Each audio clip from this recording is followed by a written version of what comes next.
नमस्कार दोस्तों। एक बार फिर से आप सबों का इस प्लेटफॉर्म पे हार्दिक वेलकम है, हार्दिक स्वागत है। मैं शुभम कुमार एक बार फिर से आपके सामने अपने साइंस के सिलेबस को लेके और अपने साइंस के टॉपिक को लेके एक बार फिर से आपके समक्ष हाजिर हूँ। जैसे पिछले क्लास में या पिछले सेशन में हमने अपने साइंस के सिलेबस का पहला चैप्टर स्टार्ट किया था और वो हमारा चैप्टर था सॉलिड, लिक्विड एंड गैस। उस चैप्टर में हमने सॉलिड के बारे में पढ़ा था, लिक्विड के बारे में पढ़ा था और गैस के बारे में पढ़ा था। और उससे भी पहले हमने उसमें क्या पढ़ा था, मैटर को देखा था कि हमारा पदार्थ क्या है। और पदार्थों का फिर हमने वर्गीकरण देखा था, पदार्थों का क्या देखा था, क्लासिफिकेशंस देखा था। और फर्दर सॉलिड, लिक्विड, गैस को हमने क्या किया, बारी बारी से स्टडी किया। जब हमने सॉलिड को स्टडी किया तो हमने देखा कि सॉलिड की क्या डिफिनेशंस था। फिर हमने क्या देखा, सॉलिड के प्रॉपर्टीज को पढ़ा। उसके रिगार्डिंग जो भी इंपॉर्टेंट कंसेप्ट बनते थे उन सभी कंसेप्ट को हमने क्या किया है, बारी बारी से सीखा है। लगभग हमने सॉलिड के 5-6 ऐसे पॉइंट्स को सीखा है, पढ़ा है, जो हमारे एग्जाम के लिए बेहद महत्वपूर्ण है। वैसे ही लिक्विड के लिए हमने क्या देखा, उसके 6 प्रॉपर्टीज को देखा, 6 गुण को देखा और वहां से भी क्वेश्चन बनते हैं। वैसे ही मैम हमने क्या किया, गैस के लिए भी क्या किया, 6 प्रॉपर्टीज को पढ़ा है, उसके कुछ प्रॉपर्टीज को देखा है जहां से क्वेश्चन फ्रेम होता है।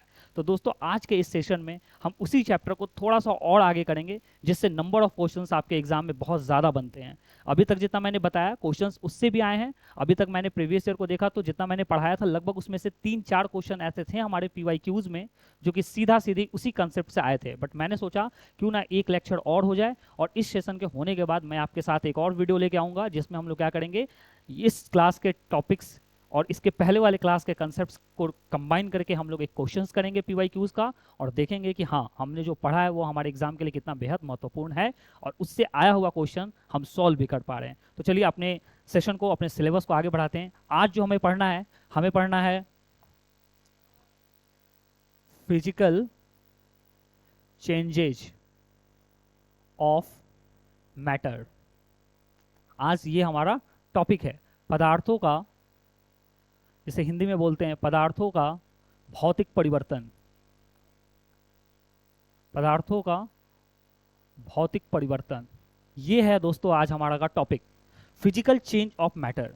जैसे मैंने आपको बताया था कि पदार्थ हमारे कितने टाइप के होते हैं। हमने पदार्थों को 2 बेसिस पे क्लासिफाई किया था, एक भौतिक गुण के आधार पे और एक रासायनिक गुण के आधार पे। और मैंने देखा था कि पदार्थों को जब भौतिक गुण के आधार पे क्लासिफाई करते हैं, उसको वर्गीकृत करते हैं, तो हमने 3 और टाइप्स के पदार्थ को पढ़ा था, that is solid, liquid and gas. तो देखिए ये जितने भी हमारे पदार्थ थे सॉलिड, लिक्विड, गैस, उनमें एक बहुत ही स्पेशल टाइप का प्रॉपर्टीज पाया जाता है कि ये जितने भी पदार्थ है ना, सब एक दूसरे के फॉर्म में इंटर कन्वर्टेबल है। एक वर्ड मैंने इस्तेमाल किया कि जो भी सॉलिड,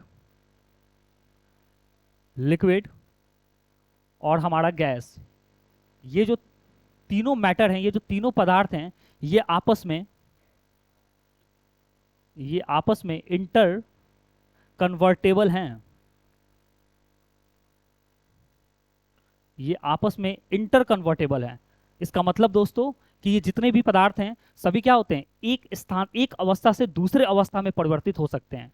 मेरे कहने का मतलब, अगर हम चाहें तो सॉलिड को लिक्विड में चेंज कर सकते हैं, अगर हम चाहें तो लिक्विड को गैस में चेंज कर सकते हैं, अगर हम चाहें तो गैस को सीधे सॉलिड के फॉर्म में बना सकते हैं, अगर हम चाहें तो लिक्विड को डायरेक्ट गैस के फॉर्म में बना सकते हैं, अगर हम चाहें तो सॉलिड को डायरेक्ट गैस के फॉर्म में चेंज कर सकते हैं। दैट मीन्स आज की क्लास में हमें यह पढ़ना है कैसे हम एक पदार्थ को दूसरे पदार्थ में चेंज कर सकते हैं या दूसरे पदार्थ में उसको परिवर्तित कर सकते हैं। ये टॉपिक हमारा है फिजिकल चेंजेस ऑफ मैटर, यानी पदार्थों का भौतिक परिवर्तन, यानी एक अवस्था से पदार्थ को दूसरे अवस्था में ले जाना, इसी को कहते हैं फिजिकल चेंजेस ऑफ मैटर, पदार्थों का भौतिक परिवर्तन। तो दोस्तों हमें आज के क्लास में यही पढ़ना है कि कैसे हम अपने पदार्थों को क्या कर सकते हैं, दूसरे पदार्थ में चेंज कर सकते हैं, कैसे हम सॉलिड से लिक्विड के फॉर्म में जा सकते हैं, कैसे हम लिक्विड से गैस के फॉर्म में जा सकते हैं, कैसे अगर हमें गैस से द्रव्य बनाना हो तो हम बना सकते हैं, कैसे हमें द्रव्य से ठोस बनाना हो तो बना सकते हैं, कैसे हमें, मैं कलर चेंज करके आपको दिखाता हूं, कैसे हमें सॉलिड से डायरेक्ट गैस के फॉर्म में जाना हो तो हम दिखा सकते हैं, कैसे हमें गैस से डायरेक्ट सॉलिड के फॉर्म में आना है तो ये हम कर सकते हैं। यानी हमारे पास वो कौन कौन से मेथड हैं या हमारे पास वो कौन कौन सा तरीका है, जिस तरीके के हेल्प से या जिस प्रोसेस के हेल्प से, जिस प्रक्रिया के हेल्प से हम क्या कर सकते हैं, एक पदार्थ को दूसरे पदार्थ में चेंज कर सकते हैं। आज के क्लास में हमें यही देखना है। तो चलिए हम अपने सेशन को स्टार्ट करते हैं, और मुझे लगता है आपको एक बेसिक सा आइडिया क्लियर हो गया होगा कि आज के हमारे क्लास में हमें क्या पढ़ना है। तो चलिए इसके आगे स्लाइड्स में हम डिस्कस करते हैं। जैसे मैंने आपके सामने एक, ये तो साइंस हमारा हो गया, जैसे मैंने आपके सामने एक डायग्राम बनाया है, और इस डायग्राम को आप ध्यान से देखने की कोशिश करेंगे तो हम यहाँ एक चीज नोटिस कर रहे हैं। जैसे ये देखो दोस्तों, ये हमारा क्या है, जैसे अगर हम यहाँ नोटिस करेंगे तो हम यहाँ एक चीज देखेंगे। देखिए ये हमारा क्या है, एक सॉलिड, और हम देख रहे हैं अगर हमें सॉलिड से गैस के फॉर्म में जाना है, सॉलिड से हमें किस फॉर्म में जाना है, गैस के फॉर्म में, तो हमारे पास एक मेथड है कि सॉलिड से अगर हमें डायरेक्ट गैस बनाना है तो हम एक प्रोसेस का यूज कर सकते हैं जिसको हम बोल सकते हैं सब्लिमेशन। अब ये सब क्या है, ये बारी बारी से हम लोग आगे की क्लास में या आगे इसी क्लास में क्या करेंगे, इसको स्टडी करेंगे, इसको पढ़ेंगे। अभी हम एक छोटे से प्रोसेस को देख रहे हैं। जैसे हमें क्या करना है, सॉलिड से डायरेक्ट गैस में जाना है, दैट मीन्स ठोस से हमें गैस की तरफ जाना है। तो हमारे पास वो कौन सा मेथड है जिस मेथड के हेल्प से हम क्या कर सकते हैं, ठोस से डायरेक्ट गैस की तरफ जा सकते हैं। तो हम यहाँ देखते हैं कि हमारा सॉलिड सबसे पहले गैस में चेंज होगा कौन से मेथड से, दैट इज कॉल्ड सब्लिमेशन। अगर हमें गैस से डायरेक्ट सॉलिड बनाना है तो हमारा एक मेथड होता है दैट इज कॉल्ड डिपोजिशन। वैसे ही अगर हमें सॉलिड से कहां जाना है, लिक्विड की तरफ, तो हमारे पास मेथड है कौन सा, मेल्टिंग, पिघलना, जिसको हिंदी में क्या बोलते हैं, पिघलना। अगर हमें किसी सॉलिड को, किसी ठोस को लिक्विड में बदलना है तो हम क्या कर सकते हैं, उस सॉलिड को मेल्ट कर सकते हैं, उस सॉलिड को पिघला सकते हैं। अगर हमने सॉलिड को मेल्ट कर दिया तो वो क्या हो जाएगा, लिक्विड के फॉर्म में चेंज हो जाएगा। वैसे ही अगर हमें लिक्विड से डायरेक्ट क्या करना है, ठोस के फॉर्म में आना है, तो हमारे पास सबसे बेस्ट मेथड है कि हम क्या कर दें, फ्रीजिंग कर दें, जैसे हम जनरल लाइफ में करते भी हैं। जैसे हमें क्या करते हैं, हम फ्रिज में क्या करते हैं, पानी के बोतल को रख देते हैं, और पानी के बोतल को रख देते हैं, और कुछ समय बाद या कल सुबह होकर जब पानी के बोतल को निकालते हैं तो क्या देखते हैं कि वाटर क्या होता है, जो हम लिक्विड फॉर्म में जिस वाटर को हमने बोतल में रखा था वो कल सुबह होकर वो वाटर क्या हो गया, सॉलिड फॉर्म में चेंज हो गया, दैट मीन्स वाटर आइस के फॉर्म में चेंज हो गया। तो हम क्या कर सकते हैं, किसी भी द्रव्य को ठोस के फॉर्म में चेंज कर सकते हैं, किसके हेल्प से, फ्रीजिंग के हेल्प से। यानी हमारा वो मेथड, हमारा वो प्रोसेस जिस प्रोसेस के हेल्प से हम क्या कर सकते हैं, ठोस को, सॉरी उस प्रोसेस के हेल्प से हम क्या कर सकते हैं, द्रव्य को, सॉलिड के द्रव्य को ठोस के फॉर्म में चेंज कर सकते हैं, वो हमारा मेथड कौन सा है, that method is called freezing. एक मिनट दोस्तों,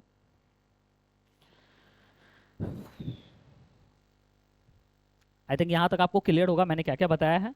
मैंने अभी बताया है कि सॉलिड से अगर आपको लिक्विड में जाना है तो हमें क्या करना पड़ेगा, मेल्ट करना पड़ेगा। अगर हमें सॉलिड से गैस में जाना है तो हमें क्या करना पड़ेगा, सब्लिमेशन करना पड़ेगा। अगर हमें गैस से सॉलिड के फॉर्म में आना है तो क्या करना पड़ेगा, डिपोजिशन करना पड़ेगा। और हमें अगर लिक्विड से डायरेक्ट सॉलिड के फॉर्म में आना है तो क्या करना पड़ेगा, अगर हमें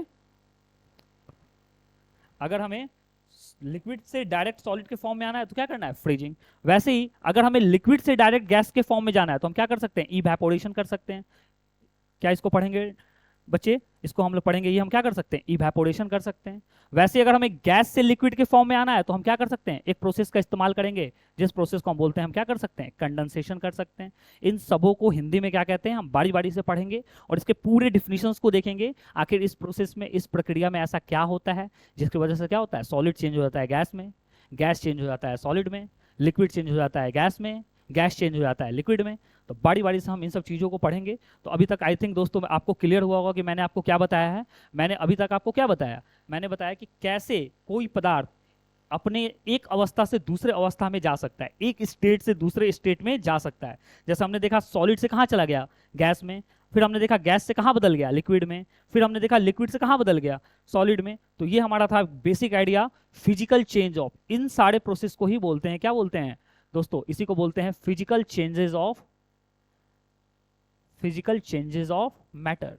दैट मीन्स पदार्थों के एक अवस्था से दूसरे अवस्था में जाने की प्रक्रिया को बोलते हैं फिजिकल चेंजेस ऑफ मैटर। तो चलिए सबसे पहले हम बारी बारी से इन सभी प्रोसेस के बारे में पढ़ेंगे और साथ ही साथ इसके उदाहरण को देखेंगे। बिकॉज अभी तक मैंने नोटिस किया है या इवन तक मैंने जितना भी PYQs देखा है, क्वेश्चन पूछने का पैटर्न यही है कि आपको उदाहरण लिख के दे देता है। जैसे आपको उदाहरण कुछ भी लिख के दिया रहेगा और उस उदाहरण से आपको ये पता लगाना होगा कि वो जो हमारा उदाहरण है वो उदाहरण इन 6 प्रक्रिया में से किस प्रक्रिया को फॉलो कर रहा है या किस प्रोसेस से बिलोंग कर रहा है, आपको बस यही पता लगाना होगा।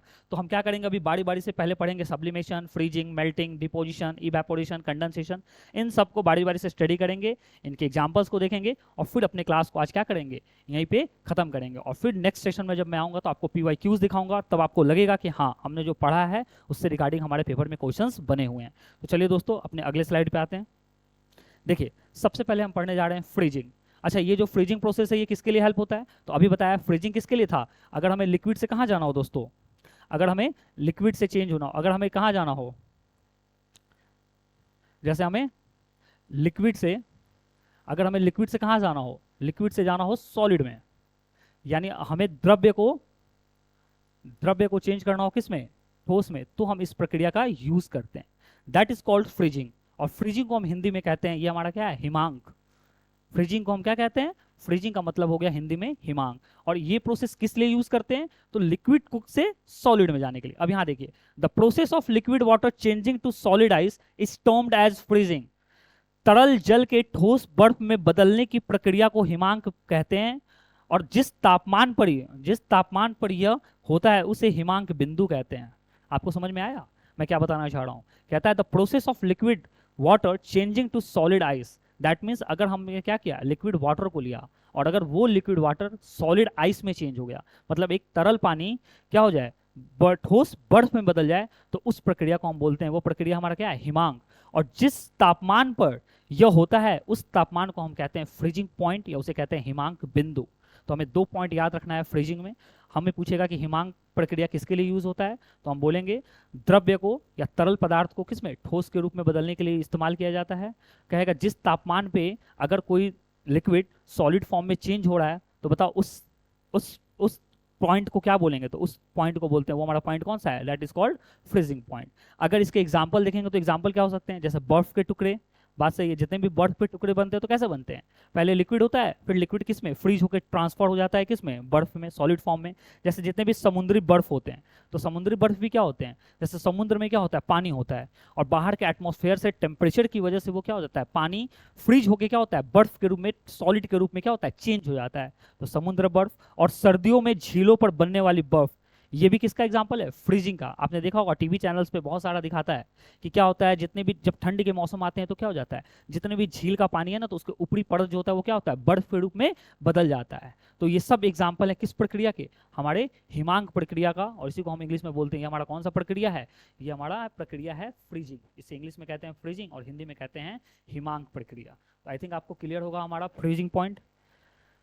फिर इसके नेक्स्ट हमें पढ़ना है मेल्टिंग, पिघलना। अब ये प्रक्रिया हम किस लिए यूज करते हैं, यानी पदार्थ के किस अवस्था को एक दूसरे अवस्था में बदलने के लिए इस प्रक्रिया का यूज करते हैं। तो कहता है क्या, वह प्रक्रिया जिसमें ठोस पदार्थ द्रव्य में बदल जाता है।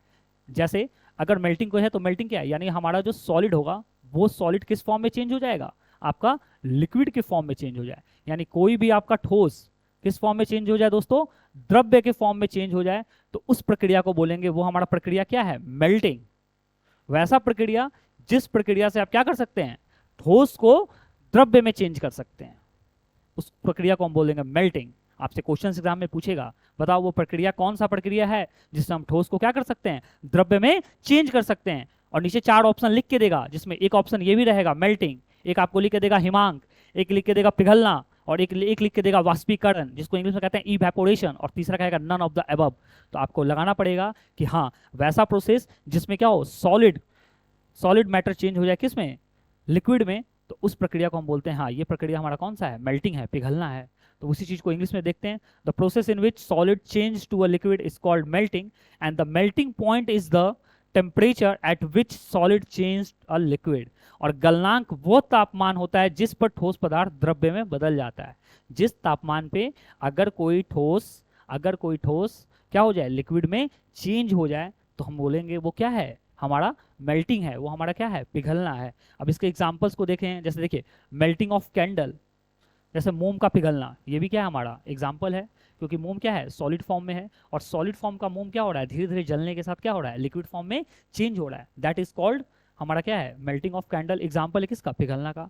मेल्टिंग ऑफ बटर, जैसे आपने देखा होगा कि जैसे हम क्या करते हैं, बटर खरीदते हैं ना मार्केट से, तो बटर देखिएगा फ्रीज में रखा रहता है, बट जैसे ही मक्खन को या बटर को हम अपने घर लाते हैं और उसे नॉर्मल टेम्परेचर में रखते हैं, तो वो हमारा बटर जो होता है क्या होता है, मेल्ट होना शुरू होता है, पिघलना शुरू होता है। तो वैसा टेम्परेचर, जिस टेम्परेचर पे कोई भी ठोस द्रव्य के फॉर्म में चेंज हो जाए, उस पॉइंट को बोलते हैं मेल्टिंग पॉइंट, और उस पूरी प्रक्रिया को बोलते हैं मेल्टिंग, जिसे हिंदी में कहते हैं पिघलना। अच्छा, एक क्वेश्चन मैं इसमें डिस्कस करना चाहूंगा जो एग्जाम के पर्पज से बहुत इंपॉर्टेंट है। जैसे हमारा एक क्वेश्चन है, जैसे एक क्वेश्चन या एक एग्जाम्पल आता है, जैसे बहुत सारे एग्जाम में पूछता है, अब बताओ आइस का मेल्टिंग पॉइंट कितना होता है, आइस का मेल्टिंग पॉइंट कितना है। ये बहुत सारे एग्जाम्स में क्वेश्चन आता है कि बताओ आइस का मेल्टिंग पॉइंट क्या है। जैसे कोई भी बर्फ होता है ना, बर्फ का टुकड़ा, तो बर्फ के टुकड़े का मेल्टिंग पॉइंट क्या है, मतलब बर्फ का टुकड़ा कब पिघलना शुरू होता है। तो ये बहुत सारे एग्जाम में क्वेश्चन आएगा। तो आइस का मेल्टिंग पॉइंट हमें ध्यान रखना है, हमेशा मोर देन 0 डिग्री सेल्सियस। जैसे ही 0 डिग्री सेल्सियस से 0.1 टेम्परेचर भी क्या होगा, इंक्रीज होगा, तापमान बढ़ेगा, बर्फ पिघलना शुरू हो जाएगा। क्योंकि बर्फ कब बनता है दोस्तों, 0 डिग्री टेम्परेचर पे लिक्विड हमारा चेंज हो जाता है किस में, सॉलिड में। यानी हमारा जो पानी होता है 0 डिग्री टेम्परेचर पे बर्फ के रूप में बदल जाता है। तो और हमसे क्वेश्चन पूछ रहा है कि बताओ बर्फ का मेल्टिंग पॉइंट कितना है, बर्फ कब पिघलना शुरू करता है। तो 0 डिग्री पे बर्फ बना, अगर 0 डिग्री टेम्परेचर से हमने 0.1% भी टेम्परेचर को इंक्रीज किया है तो हमारा क्या होगा, आइस धीरे धीरे मेल्ट होना शुरू हो जाएगा। तो हमें ध्यान रखना है आइस का मेल्टिंग पॉइंट हमेशा होता है कितना, मोर देन 0 डिग्री सेल्सियस। जैसे लिख सकते हैं ग्रेटर देन 0 डिग्री सेल्सियस। ये हमारा एक आंसर है और मुझे लगा आपको बताना चाहिए इसलिए मैंने बता दिया। आइस का मेल्टिंग पॉइंट कितना होता है, more than 0 degree Celsius. I think आपको मेल्टिंग क्लियर हुआ होगा। मेल्टिंग प्रक्रिया किसके लिए यूज करते हैं, सॉलिड से लिक्विड में जाने के लिए। चलिए दोस्तों इसके आगे अपना अगला देखते हैं। अगले टॉपिक में हमको पढ़ना है वेपोराइजेशन। नाम से ही पता लग रहा होगा, वाष्पीकरण। ये प्रक्रिया का यूज किस लिए हो रहा होगा। तो वेपोराइजेशन नॉर्मल सा एग्जांपल, जैसे कोई भी हमारा द्रव्य होगा, कोई भी हमारा क्या है, लिक्विड। अगर हम लिक्विड को किसके फॉर्म में चेंज करना चाहें, अपने गैस के फॉर्म में चेंज करना चाहें, तो हम क्या कर सकते हैं, इस प्रक्रिया का यूज कर सकते हैं। और वो प्रक्रिया जो क्या करे, लिक्विड को डायरेक्ट गैस के फॉर्म में चेंज कर दे, उस प्रक्रिया को बोलते हैं, वो प्रक्रिया कौन सा है, वाष्पीकरण, और उसे इंग्लिश में कहते हैं वेपोराइजेशन। जैसे देखिए दोस्तों, लिक्विड को हम बोलते हैं क्या, ये हमारा क्या हो गया, द्रव्य। और किसी भी द्रव्य को क्या कर देना, गैस के फॉर्म में चेंज कर देना, उस प्रक्रिया को बोलते हैं, वो हमारा प्रक्रिया कौन सा है, वेपोराइजेशन। जैसे इंग्लिश में कहते हैं वेपोराइजेशन और हिंदी में कहते हैं क्या, वाष्पीकरण। आइए एक बार इसके डिफिनीशन को देखते हैं। वो प्रक्रिया जिसमें कोई तरल पदार्थ उबलता है और गैस में बदल जाता है वाष्पीकरण कहलाती है। और जिस तापमान पर कोई तरल पदार्थ उबलता है वो उसका क्या होता है, उसी को बोलते हैं, वो उसका क्या है, बॉइलिंग पॉइंट है, उसी को बोलते हैं, वो हमारा क्या है, बॉइलिंग पॉइंट। जैसे हिंदी में दोस्तों कहते हैं क्या है, वो उसका क्वथनांक पॉइंट होता है। ठीक है, उसको हम बोलते हैं, वो हमारा क्या है, क्वथनांक होता है, इसी को बोलते हैं, वो उसका बॉइलिंग पॉइंट है। दोस्तों आपको समझ में आया होगा, the process in which liquid boil, किसी भी वैसा प्रक्रिया जिसमें हम लोग क्या करते हैं, किसी भी लिक्विड को बॉयल करते हैं, और बॉयल करने के बाद वो लिक्विड क्या हो जाए, गैस के फॉर्म में चेंज हो जाए, तो उस प्रक्रिया को बोलते हैं कि वो हमारा प्रक्रिया, वो प्रोसेस कौन सा है, उस प्रोसेस को बोलते हैं, that process is called vaporisation. उसको इंग्लिश में कहते हैं वेपोराइजेशन और उसको हिंदी में कहते हैं वाष्पीकरण। यानी कोई भी तरल पदार्थ क्या हो जाए, गैस के फॉर्म में चेंज हो जाए, उस प्रक्रिया को बोलेंगे, वो प्रक्रिया क्या है, वेपोराइजेशन। और जिस टेम्परेचर पे ये प्रक्रिया होता है उस टेम्परेचर को बोलेंगे, वो उस सब्सटेंस का क्या है, बॉइलिंग पॉइंट है। जैसे आपको एक एग्जांपल में डिस्कस करता हूँ। जैसे हमारा एक एग्जांपल है, बहुत सारे एग्जाम में पूछता है, बताओ बॉइलिंग पॉइंट ऑफ वाटर, बताओ पानी का क्वथनांक क्या होता है, बॉइलिंग पॉइंट ऑफ वाटर क्या है, बॉइलिंग पॉइंट ऑफ वाटर आपको बताना है, बॉइलिंग पॉइंट ऑफ वाटर क्या है। और ये सबको पता है 100 डिग्री सेल्सियस क्या होता है, पानी का बॉइलिंग पॉइंट होता है। अगर हमने किसी भी पानी को क्या किया, 100 डिग्री सेल्सियस के टेम्परेचर तक अगर उसे हम बॉयल कर रहे हैं, उसके बाद पानी क्या होता है, धीरे धीरे गैस के फॉर्म में बदलना शुरू होता है। मतलब जब तक हमने पानी लिया तो वो क्या था, लिक्विड था, बट जैसे ही हम नीचे से टेम्परेचर दे रहे हैं, और अगर वो हमारा दिया हुआ टेम्परेचर क्या हो जाए दोस्तों, अगर 100 डिग्री सेल्सियस से थोड़ा सा भी अधिक हो जाए, 0.1 भी अधिक हो जाए, तो ये हमारा जो लिक्विड पानी है ना, वो धीरे धीरे क्या होगा, गैस के फॉर्म में निकलना शुरू हो जाएगा। दैट मीन्स लिक्विड हमारा कहाँ जा रहा है, गैस के फॉर्म में जा रहा है। तो जिस प्रोसेस से जा रहा है उस प्रोसेस को बोलते हैं कौन सा, वेपोराइजेशन। और नीचे से जो हम टेम्परेचर या जो तापमान दे रहे हैं उस तापमान को बोलते हैं, वो पानी का क्या है, बॉइलिंग पॉइंट है। यानी 100 डिग्री सेल्सियस पे पानी क्या कर रहा है, गैस के फॉर्म में बदलना शुरू कर रहा है। ये है हमारा वेपोराइजेशन मेथड। यानी वेपोराइजेशन मेथड का इस्तेमाल क्यों करते हैं, लिक्विड से गैस फॉर्म में जाने के लिए। आप देख रहे हैं ना दोस्तों, ये जितने भी प्रक्रिया है, सारा प्रक्रिया क्या कर रहा है, एक पदार्थ को दूसरे पदार्थों में चेंज कर रहा है। यानी एक पदार्थ का जो अवस्था है वो दूसरे पदार्थ की अवस्था में जा रहा है, कभी सॉलिड से गैस, इसके पहले हमने देखा क्या, लिक्विड से गैस, उसके पहले हमने देखा क्या, लिक्विड से सॉलिड। तो ये सब हमारा एग्जाम्पल है किसका, फिजिकल चेंजेस ऑफ मैटर, किसी भी पदार्थ का भौतिक परिवर्तन। तो ये हमारा वेपोराइजेशन भी क्लियर है दोस्तों। इसके बाद हम देखते हैं हमारा अगला है कौन सा, कंडेंसेशन, जिसे हिंदी में हम बोलते हैं संघनन। इसको हम लोग हिंदी में बोलते हैं संघनन। ठीक है दोस्तों, कंडेंसेशन का हिंदी होता है क्या, संघनन। अब आइए एक बार इसके डिफिनेशंस को देखते हैं, कंडेंसेशन में क्या होता है। कहता है the process in which gas change to liquid, यानी इस प्रोसेस में कोई भी गैस होगा और गैस को हम लोग किस फॉर्म में चेंज कर देंगे, लिक्विड। अब देखिए कंडेंसेशन का मतलब समझिए दोस्तों, संघनन का मतलब समझिए। देखिए आपने एक वर्ड सुना होगा कंडेंस, आपने एक वर्ड सुना होगा कंडेंस। अच्छा इसको अगर हिंदी में बताओ ना, कंडेंस मतलब होता है दबाना। अब समझो इस वर्ड से बना है कंडेंसेशन। अब मैं आपको बताता हूँ कंडेंसेशन क्या है। चीज़ों को आप दोस्तों रटो मत, चीज़ों को याद नहीं करना है, चीज़ों को समझना है। अगर किसी कंसेप्ट को आप समझते हो ना, तो मेरा ये मानना है कि कंसेप्ट अगर हम समझते हैं ना, तो फिर कैसा भी क्वेश्चंस दे दे, क्वेश्चंस को कैसे भी फ्रेम कर दे, क्वेश्चन को कैसे भी घुमा दे, तो आप क्वेश्चंस गलत नहीं कर सकते हो दोस्तों। अब देखो ना, ये कंडेंसेशन वर्ड है, ये प्रोसेस है, ये प्रक्रिया है संघनन। अच्छा ये बना होगा किससे, कंडेंस से। कंडेंस का मतलब होता है दबाना और पैक होना। तो और देखो हमने क्या किया, गैस को लिया और गैस को कंडेंस किया है, तो क्या बन गया, लिक्विड। यानी अगर हमें कोई गैस देता है और कहता है कि बच्चा एक काम करो दोस्तों, एक मैं आपको गैस दे रहा हूँ और गैस को आप लिक्विड में चेंज कर दो, तो आपके पास एक ही मेथड है, आप गैस को लिक्विड में कैसे चेंज कर सकते हो। तो कहता है गैस को क्या करो ना, कंडेंस कर दो, गैस के ऊपर एक प्रक्रिया करो, कंडेंसेशन कर दो, गैस के ऊपर संघनन कर दो। तो आखिर उस कंडेंसेशन से होता क्या होगा, तो सुनिए दोस्तों, आपको मैंने पहले क्लास में बताया था गैस के पार्टिकल्स क्या होते हैं, गैस के पार्टिकल दूर दूर होते हैं। अगर एक पार्टिकल यहाँ है तो एक पार्टिकल यहाँ है। गैस के पार्टिकल्स क्या होते हैं, आपस में दूर दूर होते हैं। अब ये गैस के पार्टिकल दूर दूर हैं, हमने ऊपर से क्या किया, कंडेंसेशन लगाया। कंडेंसेशन का मतलब होता है प्रेशर अप्लाई करना। जब प्रेशर अप्लाई करेंगे तो मॉलिक्यूल्स क्या होगा, धीरे धीरे पास आएगा। हमने और कंडेंसेशन लगाया, हमने और प्रेशर लगाया, हमने और कंडेंस किया और दबाया मॉलिक्यूल को, मतलब गैस को और दबाया। जैसे जैसे गैस के ऊपर प्रेशर लगाएंगे, कंडेंस करेंगे, वैसे वैसे मॉलिक्यूल क्या होगा, धीरे धीरे पास आएगा। और आपको पता है कि लिक्विड को मैंने बताया था, लिक्विड में पार्टिकल क्या होते हैं, आस पास होते हैं। जब पार्टिकल पास होते हैं उसके बीच थोड़ा सा स्पेस होता है, वो हमारा क्या होता है, लिक्विड। तो जैसे जैसे गैस को ऊपर कंडेंस करेंगे, गैस को दबाएंगे, तो पार्टिकल क्या होगा, धीरे धीरे धीरे धीरे पास आएगा। और जैसे जैसे पास आएगा तो गैस हमारा क्या होगा, लिक्विड फॉर्म में चेंज होगा। यानी किसी भी गैस को लिक्विड फॉर्म में चेंज करना हमारा एक ही प्रोसेस हो सकता है। वो प्रोसेस कौन सा है, कंडेंसेशन, जिसको हिंदी में बोलते हैं क्या, संघनन। और ये जो कंडेंसेशन वर्ड आया है, कहाँ से आया है, कंडेंस से आया है। कंडेंस का मतलब होता है दबाना, या इसको बोल सकते हैं क्या करना, प्रेशर अप्लाई करना। इसको क्या बोल सकते हैं, प्रेशर अप्लाई करना। प्रेशर अप्लाई करने से क्या होगा, तो पार्टिकल्स पास आएंगे, पार्टिकल क्या होंगे, पास आएंगे। और जब पार्टिकल पास आएंगे तो क्या होगा, लिक्विड फॉर्म में चेंज होगा, लिक्विड फॉर्म में चेंज। ये तो आपको पता ही है। तो मैंने ये आपको बताया कौन सा प्रोसेस, कंडेंसेशन प्रोसेस, संघनन।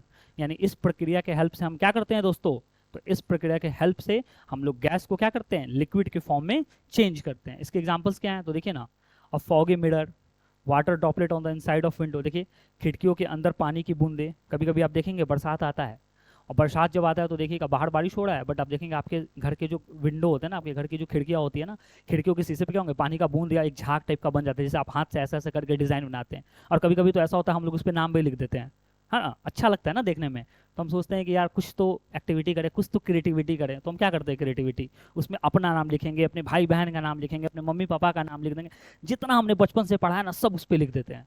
बट उसके लिखने के पीछे दोस्तों, ये मैंने ऐसे ही हंसी किया था, ठीक है, आपको उस पर ज़्यादा नहीं सोचना है। मैंने ये बोला जैसे खिड़कियों के अंदर पानी की बूंदे, ये एक तरह का क्या कौन सा प्रोसेस है दोस्तों, तो ये कंडेंसेशन है। संघनन की वजह से ही क्या होता है, बाहर बारिश हो रहा होता है, और वो जो हमारा क्या है, जो गैस है ना, वो गैस क्या हो रहा है, लिक्विड के फॉर्म में चेंज हो रहा है। और तभी हमें क्या होता है, हमारे खिड़कियों के शीशे पे क्या होता है, वो पानी का बूंद दिखता है। जैसे देखो ना, आप ठंड के दिन में देखो, अ फॉगी मिरर, जिसको हम लोग हिंदी में बोलते हैं क्या, एक धुंधला दर्पण। जैसे देखिए ना, ये क्या होता है ना कि हम लोग ठंड के दिनों में है ना, वॉशरूम में क्या होता है, बाथरूम में जाके नहा रहे होते हैं। तो देखिएगा जब हम नहाते हैं तो क्या होता है, हमारे बॉडी से ना इवेपोरेशन, कुछ गैस मॉलिक्यूल बाहर निकलते हैं, कुछ गैस। जैसे हम पानी को डालते हैं ना, तो पानी में से क्या होता है, कुछ गैस बाहर निकलता है। और अगर हमने वॉशरूम में कहीं भी मिरर लगाया हुआ होगा, तो वो गैस क्या होता है, वो गैस वो हमारे बॉडी से या हमारे पानी से निकल रहा है, और पानी से निकलने के बाद वो क्या हो रहा है, मिरर पे जाके क्या हो जा रहा है, लिक्विड फॉर्म में चेंज हो जा रहा है। देखिएगा मिरर पे है ना, धुंधला सा आपको क्या होगा, पानी का बूंदे दिखाई देगा। उस पर भी हम जाते हैं, ऐसे ऐसे हाथ से डिजाइन बनाने लगते हैं। तो ये सब एग्जाम्पल है किसका दोस्तों, कंडेंसेशन का। आपको एग्जाम्पल ध्यान में रखना है, कौन कौन सा, खिड़कियों के अंदर पानी की बूंदे, कौन सी प्रक्रिया से, संघनन। आपके कोल्ड ड्रिंक के बाहर पानी की बूंदे, आपने तो ये तो कॉमन एग्जांपल देखा होगा। आप अभी चले जाओ मार्केट से कोल्ड ड्रिंक की बोतल लेके आओ, जैसे ही बाहर निकालोगे तो क्या होता है, देखना जैसे फ्रिज से निकलेगा ना, कुछ गैस बाहर निकलता है, और वही गैस तुरंत कंडेंस होकर क्या होता है, क्योंकि बाहर टेम्परेचर है ना, बाहर प्रेशर है। जैसे ही एटमॉस्फेरिक प्रेशर लगता है, तो वो जो कोल्ड ड्रिंक्स क्या होता है ना दोस्तों, देखो मैं समझाता हूँ। जैसे क्या होता है ना, फ्रिज से बॉटल निकाला, जैसे ही फ्रिज से बॉटल निकाला तो बॉटल निकालते समय क्या हो रहा है, कुछ गैस बाहर निकला, बट जैसे ही एटमॉस्फेयर में आया तो एटमॉस्फेरिक प्रेशर है, जैसे ही एटमॉस्फेरिक प्रेशर उस पर लगा, तुरंत वो गैस क्या हो गया, कंडेंस हो गया, और कंडेंस होकर क्या हो गया, लिक्विड के फॉर्म में चेंज हो गया। तभी आपको कोल्ड ड्रिंक के बोतल में क्या होता है, तुरंत पानी की कुछ कुछ बूंदे आपको दिखना शुरू हो जाता है। तो कोल्ड ड्रिंक के ऊपर पानी की बूंदे आना, ये भी एक तरह का कौन सा है, प्रोसेस है। और किस प्रोसेस की वजह से आता है, दैट इज कॉल्ड संघनन। उसको हम इंग्लिश में बोलते हैं कौन सा, कंडेंसेशन। तो दोस्तों आपको कंडेंसेशन भी क्लियर हुआ होगा। कंडेंसेशन प्रक्रिया किस लिए, तो गैस से लिक्विड में चेंज करने के लिए। हमें एग्जाम्पल ध्यान रखना है, खिड़कियों के अंदर पानी की बूंदे, आपके कोल्ड ड्रिंक्स के बाहर पानी की बूंदे, और एक धुंधला दर्पण। चलिए दोस्तों इसके आगे के प्रोसेस को देखते हैं। लास्ट हमारा इस चैप्टर का या सॉलिड लिक्विड गैस के चैप्टर का सबसे अंतिम प्रोसेस जो हम पढ़ने जा रहे हैं वो हमारा है क्या, सब्लिमेशन, जिसको बोलते हैं ऊर्ध्वापातन। इसे हिंदी में क्या बोलते हैं, ऊर्ध्वापातन बोलते हैं। आइए समझते हैं कि सब्लिमेशन में क्या होता है। कहता है देखिए, the process in which solid directly change to gas, यानी ये जो प्रोसेस है किसके लिए है, कि कोई भी सॉलिड को अगर हम डायरेक्ट क्या करना चाहें, गैस के फॉर्म में चेंज करना चाहें, या किसी भी ठोस को हम क्या करना चाहें, डायरेक्ट गैस के फॉर्म में चेंज करना चाहें, तो वो किस प्रक्रिया से हम कर सकते हैं, तो वो हम सब्लिमेशन प्रक्रिया के हेल्प से कर सकते हैं। यानी हम वो क्या कर सकते हैं, ऊर्ध्वपातन मेथड से या ऊर्ध्वपातन के प्रक्रिया से हम क्या कर सकते हैं, किसी भी सॉलिड को डायरेक्ट गैस के फॉर्म में चेंज कर सकते हैं। अब हमारे दिमाग में सवाल आएगा कि ऐसे कौन कौन से एग्जाम्पल हैं जिस एग्जाम्पल में हम ये कह सकते हैं कि हाँ हमारा एक सॉलिड डायरेक्ट गैस के फॉर्म में चेंज हो रहा है। एक बेसिक सा एग्जाम्पल मैं आपको देता हूँ। जैसे कपूर, कैम्फर, उसके इंग्लिश में कैम्फर बोलते हैं। जैसे कपूर है ना, आप जाइए मार्केट से कपूर को खरीद के लेके आइए, और क्या कीजिए ना, घर के किसी एक कोने में या घर के टेबल पे आप कपूर को रख दीजिए। आज रखिए और शाम तक या कल सुबह तक आके देखिए, आपको वहाँ कपूर नहीं दिखेगा। क्योंकि वो जो कैम्फर है ना, वो कैम्फर क्या था, सॉलिड फॉर्म में था। जैसे ही हमने उसको एटमॉस्फेयर में, इन्वायरमेंट में छोड़ा ना, वो समय के साथ धीरे धीरे धीरे धीरे क्या हो गया, गैस के फॉर्म में चेंज हो गया। वहाँ उसका कोई भी अंश नहीं है। कल होके आप जाओगे देखोगे वहाँ कपूर है कि नहीं है, तो देखोगे वहाँ कोई कपूर नहीं है, ना ही कपूर का कोई अंश है। इसका मतलब इससे क्या पता चला कि हमारा सॉलिड डायरेक्ट किस फॉर्म में चेंज हो गया, हमारा सॉलिड डायरेक्ट गैस के फॉर्म में चेंज हो गया। और जिस प्रक्रिया से ये चेंज हुआ उस प्रक्रिया को हम बोलते हैं सब्लिमेशन, और उसे हिंदी में बोलते हैं क्या, ऊर्ध्वपातन। तो देखिए, वह प्रक्रिया जिसमें ठोस पदार्थ सीधे गैस में बदल जाता है ऊर्ध्वपातन कहलाती है। This occurs when solid absorb enough energy to completely overcome the forces of attraction between them. Dry ice is an example of solid that undergoes sublimation. अच्छा, ये कब होता है, सब्लिमेशन कब होता है, तो कहता है क्या, जैसा आपको मैंने बताया था कि सॉलिड के अंदर क्या होता है, सॉलिड के अंदर क्या होता है, बहुत ज्यादा क्या होता है, मॉलिक्यूल पास में होते हैं। जब बहुत ज्यादा मॉलिक्यूल एकदम टाइटली बंधा होगा, टाइटली पैक्ड होगा, जब मॉलिक्यूल बहुत पास होंगे तो मॉलिक्यूल्स के बीच या पार्टिकल्स के बीच लगने वाला फोर्स ऑफ अट्रैक्शन भी क्या होगा, बहुत ज़्यादा होगा। तो सोचो, अगर कोई भी सॉलिड है गैस के फॉर्म में चेंज हो रहा है, इसका मतलब बाहर से कितना उस पर प्रेशर लगा होगा, या बाहर से कितना फोर्स हमने लगाया होगा कि उस पास हुए पार्टिकल को क्या कर दिया होगा, बाहर से लगा हुआ फोर्स उस पार्टिकल के इंटरमॉलिक्यूलर फोर्स को कितना दूर कर दिया होगा। दूर हुआ होगा तभी तो वो गैस के फॉर्म में चेंज होगा ना, क्योंकि सॉलिड है तो पार्टिकल पास पास है। अब हमें सॉलिड को गैस में बदलना है, तो यानी पार्टिकल्स को दूर दूर करना पड़ेगा ना, क्योंकि गैस के लिए पार्टिकल्स क्या होते हैं, दूर दूर होते हैं, सॉलिड में पार्टिकल पास पास। तो हमें बाहर से वैसा फोर्स लगाना पड़ेगा जिस फोर्स की वजह से ये पार्टिकल के फोर्स क्या हो जाए, दूर दूर हो जाए, पार्टिकल्स दूर दूर हो जाए और गैस के फॉर्म में चेंज हो जाए। तो वही कह रहा है कि यह तब होता है जब ठोस पदार्थ अपने बीच आकर्षण बलों पर पूरी तरह से काबू पाने के लिए पर्याप्त ऊर्जा अवशोषित कर लेती है। दैट मीन्स बाहर से हमें इतना एनर्जी देना होगा किसी सॉलिड को कि उसके पार्टिकल आपस में क्या हो जाए, दूर दूर हो जाएं और फर्दर क्या हो जाए, गैस के फॉर्म में चेंज हो जाए। वो प्रक्रिया हमारा होता है कौन सा, सब्लिमेशन, जिसे हम बोलते हैं ऊर्ध्वपातन। उसे हिंदी में हम क्या बोलते हैं, ऊर्ध्वपातन बोलते हैं। यही प्रोसेस है सब्लिमेशन। दैट मीन्स वो जो हमारा कपूर था, जो कैम्फर को हमने अपने टेबल पर रखा और कल होके हमने चेक किया तो वहां कपूर नहीं मिला, तो कपूर का गैस में चेंज होने का मतलब है कि कपूर के अंदर क्या है, सॉलिड है। सॉलिड है तो उसके अंदर पार्टिकल्स क्या होंगे, बहुत पास पास होंगे। पार्टिकल्स पास पास होंगे तो फोर्स ऑफ अट्रैक्शन क्या होगा, ज्यादा होगा। यानी बाहर से उतना एनर्जी उसको मिला होगा कपूर को कि वो पार्टिकल आपस में क्या क्या हो गया, दूर दूर हो गया होगा। जैसे जैसे दूर दूर हुआ होगा गैस के फॉर्म में चेंज हो गया होगा। ये प्रोसेस दोस्तों हमारा है कौन सा, सब्लिमेशंस। इसके एग्जांपल्स में आप याद रखेंगे कौन सा, इसके एग्जांपल्स में आप याद रखेंगे कैम्फर। कौन सा याद रखेंगे, कैम्फर, जिसको हिंदी में बोलते हैं क्या, कपूर। ठीक है दोस्तों, तो ये था हमारा पूरा क्या, कुछ कुछ हमारा मेथड था जिससे हम लोग पढ़ते हैं क्या, फिजिकल चेंजेस ऑफ मैटर, यानी पदार्थों के भौतिक परिवर्तन में कौन कौन से प्रक्रिया का यूज होता है। हमने लगभग कुछ 5 या 6 प्रक्रिया को देखा, ठीक है। कैसे सॉलिड लिक्विड में चेंज होता है, कैसे लिक्विड से गैस में, कैसे गैस से लिक्विड में, कैसे गैस से सॉलिड में, कैसे सॉलिड से गैस में। तो इन सभी पदार्थों का एक दूसरे के फॉर्म में चेंज हो जाना कुछ कुछ प्रक्रिया के हेल्प से होता है, और सारे प्रक्रिया को हमने डिस्कस किया। अभी हमने सब्लिमेशन देखा, फिर इसके पहले हमने क्या देखा था, कंडेंसेशन संघनन को पढ़ा था। उसके पहले हमने क्या देखा, अपने वेपराइजेशंस को देखा था। फिर उसके पहले हमने क्या देखा, मेल्टिंग को देखा। फिर हमने क्या देखा, तो फ्रीजिंग को देखा था, ठीक है। और ये हमारा एक बेसिक डायग्राम था, और मैंने आपको क्या कर दिया, हर एक पॉइंट को क्लियर कर दिया समझाने के लिए, कैसे किसी भी मैटर के, कोई भी मैटर को हम लोग क्या कर सकते हैं, उसके स्टेट में चेंजिंग ला सकते हैं। यानी कोई भी पदार्थ की अवस्था को हम दूसरे अवस्था में बदल सकते हैं। यानी अगर हमारा कोई पदार्थ ठोस की अवस्था में है तो हम उसे द्रव्य की अवस्था में ले जा सकते हैं। अगर हमारा कोई पदार्थ गैस की अवस्था में है तो हम उसे क्या कर सकते हैं, सॉलिड की अवस्था में ला सकते हैं। तो ये हमारे कुछ कुछ प्रोसेस थे, और फर्स्ट स्लाइड में ही मैंने आपको दिखाया था। अगर हमें सॉलिड से गैस में जाना हो, सब्लिमेशन, वही ऊर्ध्वपातन, ठीक है। अगर हमें गैस से डायरेक्ट सॉलिड में आना है तो डी पोजिशन कर देंगे। देखिए ये आपको ज़्यादा डेप्थ में नहीं पढ़ना है, बस आपको प्रोसेस याद रखना है। अगर पूछ लिया क्वेश्चन कि बताओ कोई भी गैस हो, और गैस को हमें किस फॉर्म में चेंज करना है, सॉलिड के फॉर्म में चेंज करना है, तो बताइए गैस को सॉलिड के फॉर्म में चेंज करना है तो कौन से मेथड का यूज करेंगे, तो सीधे बोलेंगे वो हमारा मेथड है कौन सा, डिपोजिशन मेथड। कौन सा मेथड दोस्तों, डिपोजिशन मेथड है। तो आपको कुछ कुछ टर्म्स याद रखने हैं। अगर पूछेगा बताओ सॉलिड से लिक्विड में जाना है कौन से मेथड को, तो मेल्टिंग। लिक्विड से सॉलिड में आना है कौन सा मेथड, फ्रीजिंग। गैस से लिक्विड में जाना है तो क्या कर देंगे, कंडेंस कर देंगे। अभी बताया था कंडेंसेशन, संघनन, क्या कर देंगे, प्रेशर लगाएंगे। अच्छा, लिक्विड से गैस में जाना है तो उसको हीट कर देंगे, इवेपोरेट कर देंगे, इवेपोरेशन, वाष्पीकरण। तो ये हमारे कुछ कुछ मेथड्स हैं, जिस मेथड्स को आपको याद रखना। तो ये जो दोस्तों क्लास था, ये क्लास हमारा डेडिकेटेड था किसको, फिजिकल चेंजेस ऑफ मैटर, यानी किसी भी पदार्थ का क्या, भौतिक परिवर्तन एक अवस्था से दूसरे अवस्था में। और मुझे लगता है मैंने आपको हर एक प्रक्रिया को डिफाइन किया है और हर एक प्रक्रिया को अच्छे से बताया है। तो दोस्तों आज के इस क्लास में और आज के सेशन में बस इतना ही। जैसे इसके बाद अब हमारा जो क्लास आएगा तो मैं इस पे क्वेश्चंस कराऊंगा, क्योंकि हमारा 2 क्लास हो गया सॉलिड स्टेट का।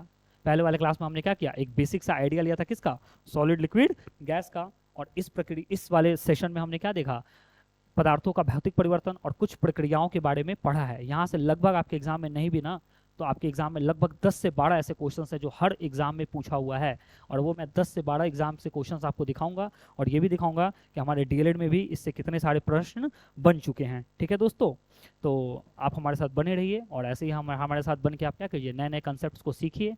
और इसके बाद वाले सेशन में मैं आपके साथ एक बार फिर से जुड़ूंगा और आपके समक्ष एक बार फिर से आऊँगा नए क्वेश्चंस को लेके, कुछ PYQs के क्वेश्चंस को लेके आके, और इस टॉपिक को हम क्या कर लेंगे, पूरी तरह से खत्म कर लेंगे। तो दोस्तों आज के सेशन में हमने सॉलिड लिक्विड गैस से जितने भी क्वेश्चंस बनने थे सारे कंसेप्ट्स को पढ़ लिए हैं। अब हमें सिर्फ क्वेश्चन देखना है। तो नेक्स्ट सेशन में एक बार फिर से मुलाकात होगी आपको क्वेश्चंस के साथ। तब तक आप एक बार फिर से इन सबको रिवाइज कीजिए और अच्छे से अपने घर पे स्वस्थ रहिए, मस्त रहिए और पढ़ते रहिए और हमारे साथ बने रहिए। धन्यवाद दोस्तों।